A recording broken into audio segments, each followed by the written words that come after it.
नमस्ते दोस्तों। मैं आपसे सिर्फ एक बात कहूंगा। अगर आज आपने पढ़ाई के लिए समय दे दिया तो आपका पूरा जीवन बहुत अच्छा गुजरेगा, क्योंकि पढ़ाई हमारे जीवन में बहुत काम आती है।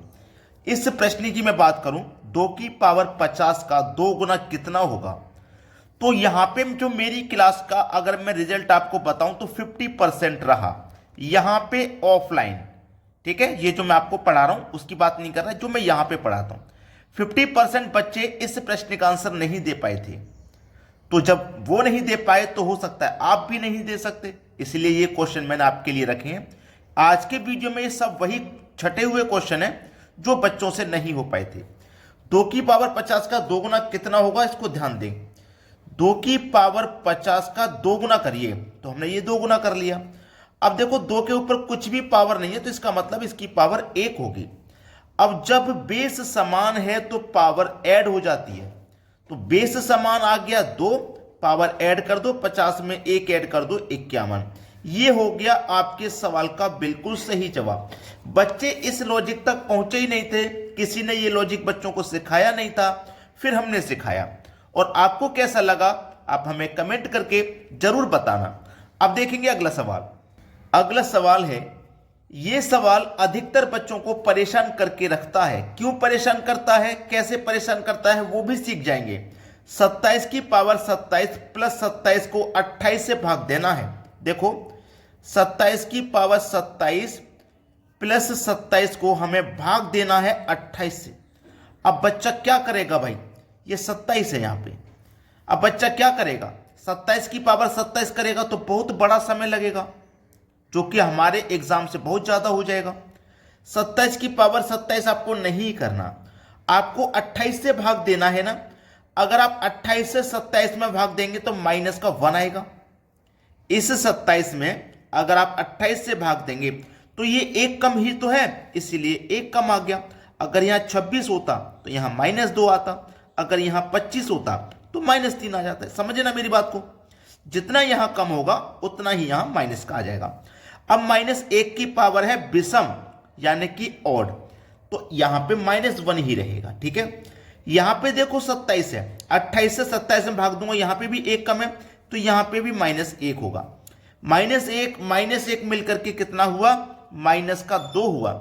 अब माइनस में तो आंसर आता नहीं है, इसीलिए इस 28 में से इस -2 को हम घटा देंगे, तो कितना आ जाएगा, 28 में से 2 घटाने पर 26 आ जाएगा। ये आपके सवाल का हो जाएगा बिल्कुल सही जवाब, यानी कि डी ऑप्शन। सभी को समझ में आ गया सवाल। अब देखेंगे अगला प्रश्न। अगला सवाल है, 800 का 75% के 120% के 40% का मान ज्ञात कीजिए। देखिए, 800 का मतलब आप जानते हैं मल्टीप्लाई, का मतलब ऑफ होता है, ऑफ का मतलब मल्टीप्लाई का साइन। फिर दिया गया 75%, परसेंट का मतलब होता है बटे में 100, 75 लिखेंगे, परसेंट का मतलब बटे में 100 लिखेंगे, के मल्टीप्लाई 120%, 120 लिखेंगे, इस परसेंट का मतलब बटे में 100 लिखेंगे। फिर के का मतलब मल्टीप्लाई 40 लिखेंगे, परसेंट का मतलब बटे में 100 लिखेंगे। देखो, 25 से ये 3 बार में कटेगा, 25 से ये 4 बार में। ठीक है, यहां पे 2 जीरो से ये 2 जीरो कट गए, और ये वाले 2 जीरो से ये वाले 2 जीरो कट गए। ठीक है, 4 से कटा दीजिए, 8 को 2 बार में कटेगा, 2 तिया 6, 6 आ गया ना, 2 तिया 6, 12 छिंग 72। अब गुने में कितना है, 4, तो गुने 4 कर दो, 4 दुने का 8, 4 सत्ते 28, मल्टीप्लाई करने के बाद आ गया 288। यही हमारे सवाल का होगा बिल्कुल सही जवाब। 288 दिया गया पहले ऑप्शन में, सवाल का सही जवाब मिल गया। अब देखेंगे अगला प्रश्न।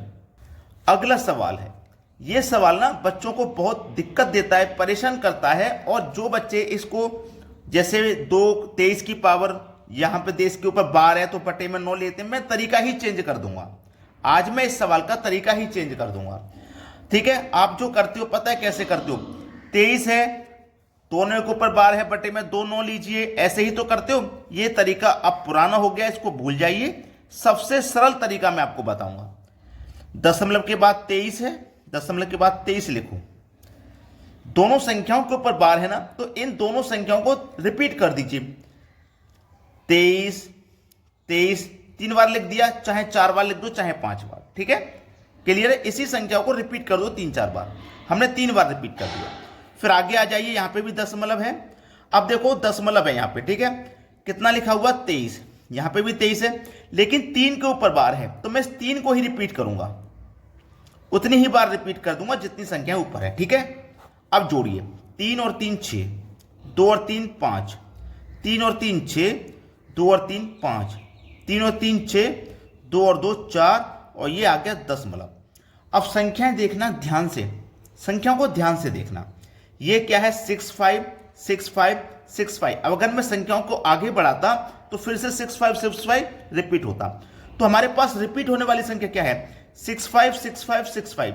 तो मैं दशमलव के बाद ये 4 लिखूंगा और ये 65 लिखूंगा, और रिपीट क्या हो रहा है 65 65, तो 65 65 रिपीट हो रहा है, तो 65 के ऊपर आ जाएगा बार। अब मुझे ये बताइए कि ये किस ऑप्शन में है, 0.4 65 के ऊपर बार, बी ऑप्शन मेरे सवाल का बिल्कुल सही जवाब है। प्रश्न सभी को क्लियर हो गया। अब देखते हैं अगला सवाल। अगला सवाल है, अभी अभी जो मैं सवाल करा के आ रहा हूं बिल्कुल वैसा ही है। देखो 0.63 लिखा हुआ है, दोनों के ऊपर बार है 6 और 3, तो हम दोनों को रिपीट कर देंगे 63 और 63। 3 बार रिपीट कर दिए, चाहो तो आप 4 बार रिपीट कर दो, कोई परेशानी वाली बात नहीं है, ठीक है। हमने पिछले क्वेश्चन में 3 बार रिपीट कर दिया था, इस बार 4 बार कर देते हैं, कोई बात नहीं। फिर आ जाइए इधर, दशमलव के बाद क्या है 37, यहां पे भी दोनों के ऊपर बार है, तो दोनों को ही रिपीट कर देंगे, ठीक है, दोनों को ही उतना ही रिपीट कर देंगे जितना पहले किया था, ठीक है। अब जोड़िए, 3 और 7 10 का 0 हासिल लगा 1, 3 और 6 9 हासिल का 1 10, 10 का 0 हासिल का 1, ठीक है, हासिल का आया 1। 3 और 7 10 हासिल का जो 1 था 11, हासिल का आ गया 1। 6 3 9 हासिल का 1 10, हासिल का 1। 3 और 7 10 हासिल का 1 11, हासिल का फिर से 1 बचा। 6 और 3 9 हासिल का 1, 10 का 0 हासिल का 1। 3 और 7 10 हासिल का 1 11, हासिल का फिर से 1 बचा। 3 और 6 9 हासिल का 1 10, ठीक है, 10 का 0 हासिल लगा 1, तो दशमलव के नीचे दशमलव हासिल का जो 1 था वो यहां आ जाएगा। अब इस 1 को लिखिए, इस दशमलव को लिखिए, रिपीट क्या हो रहा है 01 01 01 रिपीट हो रहा है, ठीक है।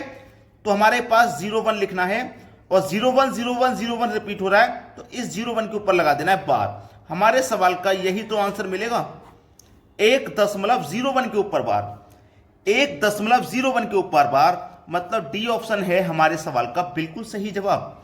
अब आपने ये वीडियो पूरा देख लिया, तो हमें कमेंट में बताइएगा कि ये वीडियो आपको कैसा लगा और आपको कितना कुछ नया सीखने को मिला, ठीक है। सभी बच्चे वीडियो को लाइक और शेयर जरूर करें, ताकि सभी बच्चों की एग्जाम की तैयारी अच्छे से हो पाए, ठीक है दोस्तों। वीडियो देखने के लिए आपका बहुत बहुत धन्यवाद।